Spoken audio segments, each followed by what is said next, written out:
आगे आते हैं स्टॉक स्प्लिट। अब स्टॉक स्प्लिट से क्या मतलब है, जैसे बोनस शेयर होता है स्टॉक स्प्लिट भी कुछ वैसे ही वर्क करता है। बेसिकली इसमें जो फेस वैल्यू ऑफ स्टॉक है उसके बेसिस पे स्टॉक को स्प्लिट यानी कि उसको 1:2 या 1:5 के रेशियो में स्प्लिट कर दिया जाता है और नंबर ऑफ शेयर्स उसी हिसाब से बढ़ जाते हैं और प्राइस उसी हिसाब से कम हो जाता है। फॉर एग्जाम्पल क्या कह रहे हैं हम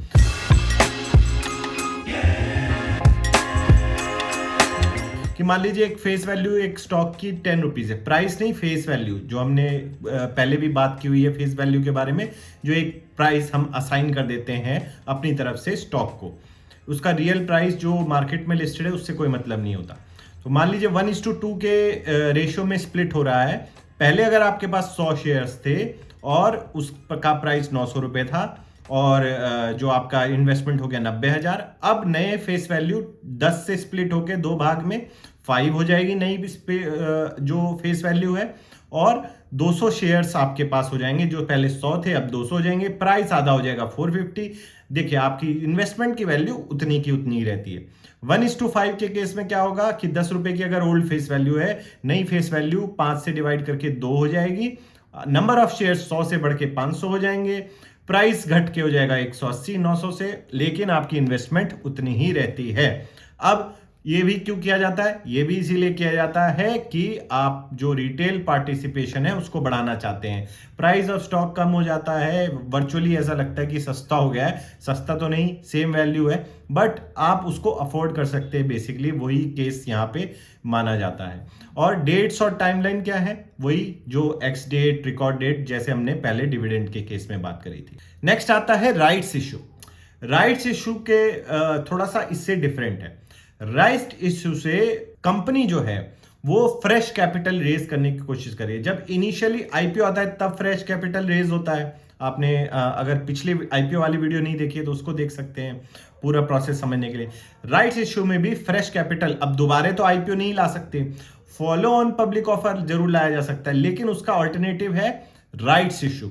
राइट्स इशू पे आपको कंपनी वाले ये बताना चाह रहे हैं कि कुछ डेवलपमेंट हुई है कंपनी, अब पॉजिटिव है या नेगेटिव है वो तो समय बताएगा, लेकिन इंडिकेशन ये रहता है कि अगर कंपनी राइट्स इशू लेके आई है, फ्रेश कैपिटल की डिमांड हो रही है, तो मोस्टली वो नए एरिया में एक्सपैंड करने के लिए या फिर नई टेक्नोलॉजी को एक्वायर करना, किसी कंपनी को एक्वायर करना, उस डायरेक्शन में जा रही है, मतलब कुछ बेहतर करने की कोशिश कर रही है। लेकिन हमेशा ऐसा नहीं होता, कुछ केसेस में ऐसा भी हो सकता है कि प्रमोटर्स आप लोगों को बेवकूफ बनाने की कोशिश कर रहे हो, तो ये भी पॉसिबल है। बट अगर आप उसका ढंग से एनालिसिस करें तो आपको समझ आता है और रीजंस कंपनी वेल मेंशन करती है। अब ये राइट्स इशू, जैसे नाम सजेस्ट करता, राइट्स है, आपको ये अपने बैकएंड में जाके चेक करना पड़ेगा कि आप उस राइट्स इशू के लिए एलिजिबल है भी कि नहीं। और ये भी इशू जो है वो रेशियो के फॉर्म में आता है। जैसे फॉर एग्जांपल अगर 1:4 का राइट्स इशू, मतलब हर 4 शेयर पे आप एक एडिशनल शेयर बाई कर सकते हैं, और ऐसा नहीं है कि आपको एडिशनल पैसा नहीं देना पड़ेगा, वो नया शेयर खरीदने के लिए आपको पैसा तो देना पड़ेगा, लेकिन जनरली राइट्स इशू जो है, जो प्रिवेलिंग मार्केट प्राइस, जो मतलब उस टाइम पे मार्केट प्राइस चल रहा है उससे कुछ डिस्काउंट पे, फॉर एग्जांपल अगर 500 रुपए का जो मार्केट प्राइस चल रहा है तो 20% डिस्काउंट 400 रुपए पे आप उसको खरीदने का मौका आपको कंपनी दे रही है। अब हमेशा ये डिस्काउंट देख के आपको यहाँ पे वार्निंग भी दी गई है कि ये नहीं देखना कि अरे डिस्काउंट पे मिल रहा है तो ले लेना चाहिए।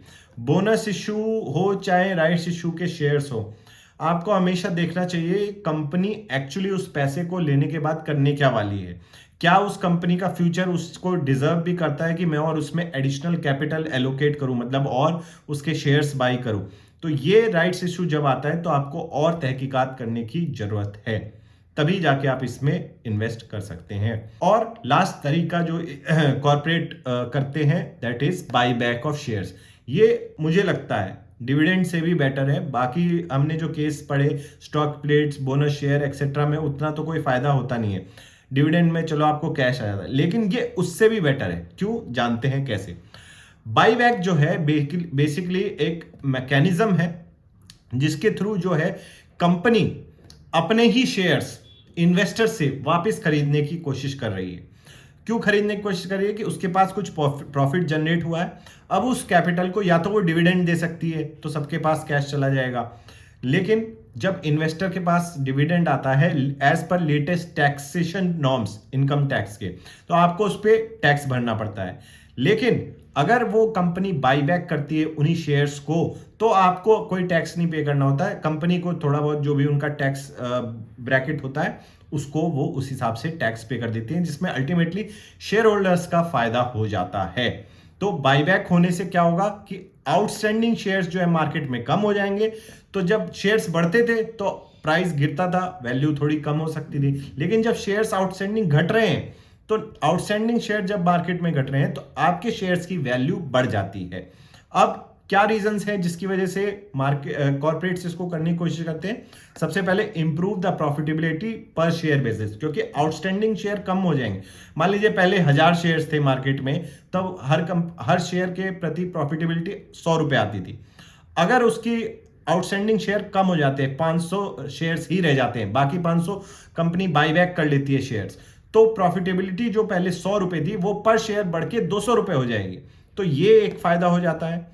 To consolidate stake in the company, कुछ होता है कंपनी में अपने शेयर्स को ज्यादा देना नहीं चाहते इन्वेस्टर्स को, अपने आप कंट्रोल रखना चाहते हैं, बिकॉज शेयर्स के साथ आपको एडिशनल राइट्स जो मिलते हैं, मीटिंग वोटिंग राइट्स, मीटिंग्स वगैरह में एजीएम वगैरह होती हैं, तो उसमें वो हो सकता है कंपनी राइट्स बनाना चाह रहे हो।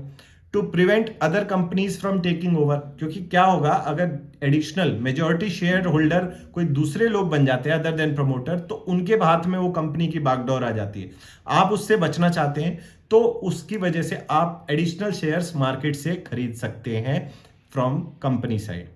To show confidence of the promoter about their company, की भाई देखो इतनी बढ़िया कंपनी है, वैल्यू अभी मार्केट उसकी कम लगा रहा है जिस प्राइस पे अभी मिल रहा है मार्केट में, तो मैं इसको खरीदना चाहता हूं अपने ही शेयर्स। तो ये बहुत ही बड़ा पॉजिटिव एक हो जाता है मोस्ट केसेस में, कि अपने ही शेयर्स जब प्रमोटर्स या कंपनी खरीदती है, बाईबैक करती है, तो इन्वेस्टर्स को काफी कॉन्फिडेंस मिलता है इससे। To support the share price और फ्रॉम डिक्लाइनिंग इन मार्केट, मतलब कभी कभी देखते हैं कि बहुत ज्यादा प्राइस डिक्लाइन कर गया है, एक्चुअल वैल्यू जो उसकी इंट्रिंसिक वैल्यू यानी कि जो उसकी वैल्यू है कंपनी की, उससे भी कम प्राइस अगर मिल रहा है मार्केट में, तो उसको सपोर्ट करने के लिए भी कभी कभी कंपनीज बाईबैक कर लेती हैं। कंपनी जब अनाउंस करती है तो बहुत ही कॉन्फिडेंस आ जाता है मार्केट में उसको लिए, और शेयर प्राइस के लिए काफी पॉजिटिव रहता है ये केस। बट जैसे बाकी हमने केसेस की बात करी, आपको अल्टीमेटली बिजनेस को जरूर देखना है कि वो बिजनेस कैसा करने वाला है फ्यूचर में। ये सब कॉर्पोरेट अनाउंसमेंट और बाईबैक ये सब तो चलता रहता है, बट आपको हमेशा ये ध्यान रखना है कि एक्चुअली में at the end of the day matter करेगा कि बिजनेस ग्रो कर रहा है कि नहीं, प्रॉफिट्स ग्रो कर रहे हैं कि नहीं, रेवेन्यू ग्रो कर रहा है कि नहीं, ये सब चीजें तो चलती रहती हैं। तो बेसिकली इस चैप्टर में हमने क्या सीखा कि कॉर्पोरेट एक्शंस होते हैं जिसका हमारे स्टॉक प्राइसेस पे फर्क पड़ता है। डिविडेंड्स जो है हर कंपनी देने की कोशिश करती है बट मैंडेटरी नहीं है, और शेयर होल्डर्स को बेसिकली एक रिवॉर्ड दे रहे हैं, आपको एक प्रॉफिट का शेयर दे रहे हैं।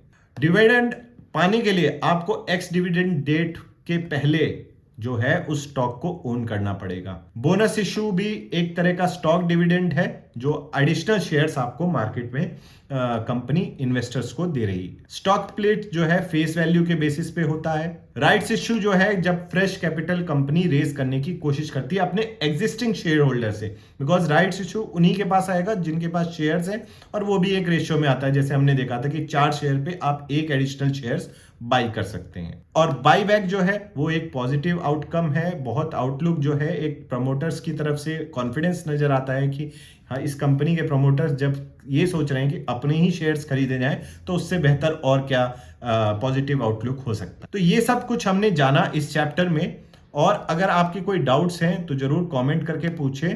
नेक्स्ट चैप्टर में हम पढ़ेंगे की इवेंट्स एंड देयर इंपैक्ट, मतलब अगर मार्केट में क्या होता है आउटसाइड जो मार्केट में और विद इन कंपनी, जब मॉनेटरी पॉलिसी और ये सब इस टाइप की चीजें जब आती हैं तो इनका क्या फर्क पड़ता है हमारे मार्केट से शेयर्स पे, अल्टीमेटली हमारी इन्वेस्टमेंट पे।